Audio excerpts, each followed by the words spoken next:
dalekim stancama pred nama svira, nebo padne na nas.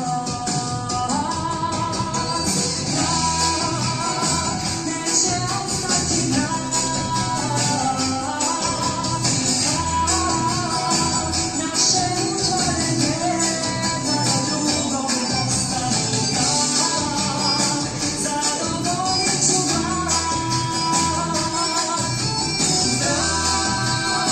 Neće ostati mrak,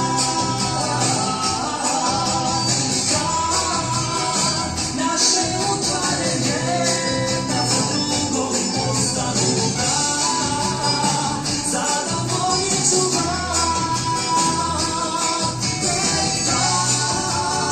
Zadovoljit ću vas.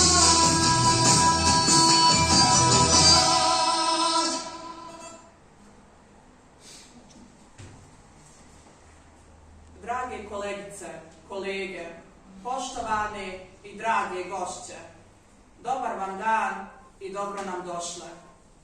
Sedmica mira se svake godine obilježava i ima za cilj stvaranje atmosfere ljubavi, mira, tolerancije i povjerenja. Kada govorimo o miru, ne govorimo samo o miru u svijetu, već i našem unutrašnjem miru i slobodi.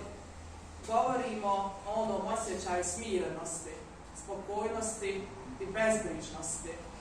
Mir se inače definiše kao stanje bez sukoba. Postoje i druge definicije teorije mira, kao što su nesebičan čin ljubavi, mir kao odsutnost nasilja i zla. Organizacija koja je zadužena za održavanje mira među ljudima su Ujedinjeni narodi. Mir u svijetu je nešto o čemu ne razmišljamo svakodnevno, ali itekako shvatimo koliko je stanje nestabilno kada se u svijetu kojem i sami pripadamo i koji nije toliko daleko od nas krenu događati prirodne nepogode, katastrofe, ratovi, nemiri i sl.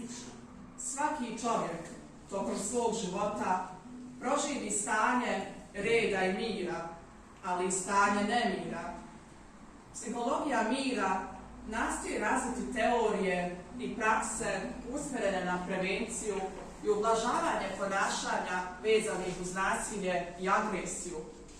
Ova psihologija bavi se obrascima misli, osjećaja i djelovanja pojedinaca i grupa uključenih u nasilna ponašanja, kao i prevenciju i ublažavanje nasilja u društvu. Da bi se mir održao i potrajao, potrebni su stalni napori stvaranja sinergije između nenasilnih sredstava i društvene pravednosti. Također, nastoji potaknuti sprovođenje psiholoških istraživanja i edukacija o pitanjima koja se tiču mira, načinima nenasilnog rješavanja sukoba. Mir je temelj društvenog sklada, ekonomske jednakosti i političke pravde, ali često biva narušen. Psiholozi su se dugo bavili pitanjem mira, a Freud je tokom cijelog svog istraživačkog rada pokušao shvatiti koncept ljubavi i mržnje prema drugima, ali i sebi. Ljubav i mržnja, odnosno eros i agresija, su izmiješani od rođenja do smrti, a na nama je da odlučimo koje će u nama prevagnuti. Za razliku od svjetskog, unutrašnji mir je stanje koje dostignemo kada u sebi osjećamo unutrašnji sklad želja, motiva, snaga, mogućnosti i aktivnosti da ostvarimo svoje potencijale. Postoje 3 ključne odlike unutrašnjeg mira: sposobnost za samoregulaciju te posvećenost, bilo ljudima, aktivnostima ili dijelovima života koji su nama bitni i prihvatani svijetu. Sposobnost za samoregulaciju znači da smo sposobni da se oslonimo na samoga sebe, da znamo kako da se zabavimo i umirimo, čak i onda kada naiđemo na ograničenja ili frustracije. Unutrašnji mir, sagledan iz ove perspektive, zahtijeva dosta strpljenja, a znamo da u današnje vrijeme to nedostaje kod velikog broja ljudi. Strpljenje gradimo upravo kroz prihvatanje ograničenja i stvari na koje ne možemo da utječemo. Saznali smo nešto novo o miru u nama i oko nas.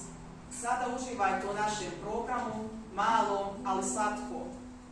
Poslušajmo najprije recitaciju Čekanje, kolaž stihova naših učenika Ena Imamović, Budni sanjar i Tik Tak i Dženet Vildić, Knjiga života.